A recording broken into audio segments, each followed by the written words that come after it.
channel. My name is Isa and this is Treats with Isa. For those of you who are returning, thank you for staying tuned. And for those of you who are new, welcome. Why not take the time out and just hit that subscribe button with the bell as well whilst you're on it, so that you don't miss any of my upcoming videos. So today we're going to prepare something a bit different. I'm putting my little spin on a traditional treat recipe, apple crumble, and turning that into tropical crumble. So if you're intrigued to find out how to prepare this, stay tuned. It's really tasty, trust me. Family, you already know how it goes. Let's talk about our ingredients. You can always opt in for all fresh fruits, but I've decided to go half and half. So I've got my pineapples, I've got my peaches, and I've got my plain flour, my butter of course. I have white sugar today. I opted in for white sugar, which is usually best for crumble.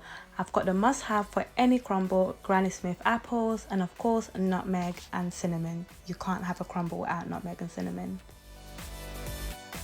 So first we have to peel our apples into a mixing bowl, which I'm doing right now. As you can see, my tinned fruits are already out, ready to be used. Excuse the two knives that are just hanging there. I don't know what I was thinking, but yeah. I wouldn't advise using tin apples just because they'll be too soggy and the fruits will have to be boiled later on. I finished peeling my apples, so as you can see, I've diced them. And I have my apples in a saucepan and the fire is on. I've added the amount of sugar that I would like for myself and that's appropriate for the amount of fruits that I have. If you have more fruits, you might want to add more sugar. It really just depends on your taste bud as well. From there, I'm now going to add my cinnamon. So at this stage, all we really need is just the sugar and the cinnamon. I'm going to allow my apple to cook to be really soft and tasty and soak in all the flavour.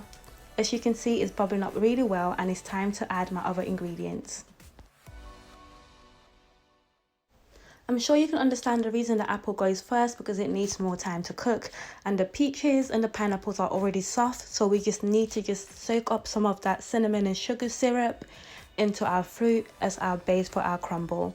I've added a bit more cinnamon just because after tasting it I just felt like I have too many fruits in there. Sugar was enough, but not the cinnamon, so yeah. You have to keep on tasting to make sure that it's perfect to your taste buds. So now we're going to work on our crumble mix. I'm putting in my plain flour into my mixing bowl. Again, the measurements really depends on how much of a thick crumble that you want. So you could just want like a light crumble, but I like my crumble to be quite cakey, shall we say. So now I'm going to add some butter with my plain flour to mix for the crumble mixture. And you can see that my butter is slightly melting because I was using that butter prior to making my crumble. However, you ideally want to use cold butter. It just helps to form the crumble mixture better. So now I'm going to add my sugar. Again, this just depends how sweet you want your crumble to be. From there on, I'm going to add some nutmeg and wash my hands. Get right in there and mix all the ingredients together. So we're going to continue mixing our mixture in the mixing bowl. That's a lot of mixing, right, in that sentence. Ideally what we want is a moist breadcrumb looking outcome for our crumble, and that's why it's best to use cold butter rather than room temperature butter, as if you use too much butter you'd have to again add more flour just so that you can get the ideal crumble texture. However, if you do have some leftover crumble, you can always store this for a later use, so that's no problem at all.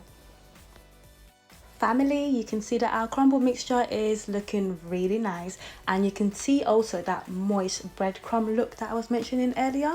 You can see it's starting to form in a mixture, so this looks amazing. It smells amazing as well, and also the taste is enough for me. Right amount of sugar, enough nutmeg for the flavour. Now that our crumble is ready, we're going back to the fruits. So I've already drained the syrup out of the saucepan where the fruits was. I've got my dish out and I'm just taking out the fruits and evenly distributing it around my tray. Now it just depends how high you want your base to be.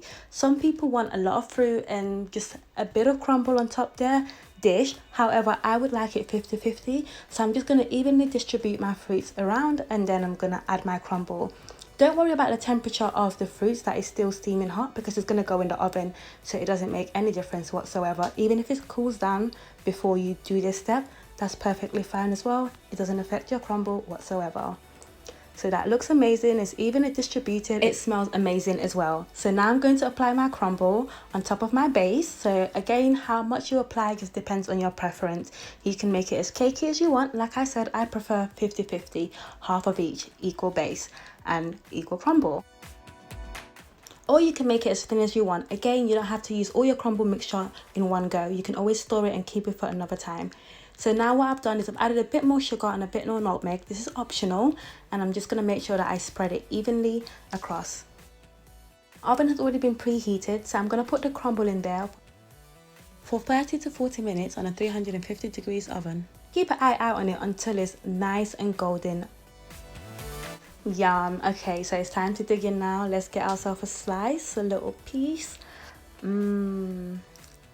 That looks really well done. Look at the colors with the fruit. It just looks so nice. The crumble just looks so golden.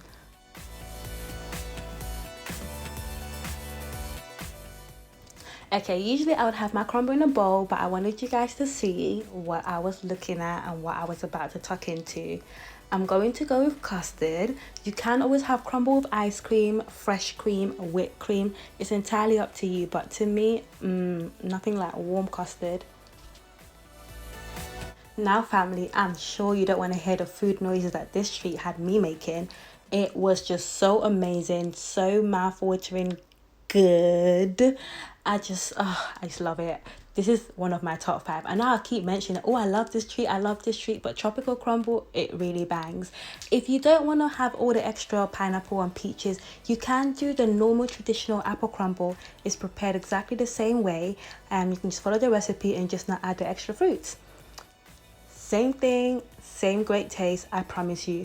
Thank you so much for tuning in to this week's video, and to my new family members, welcome. I hope to see you in next week's video.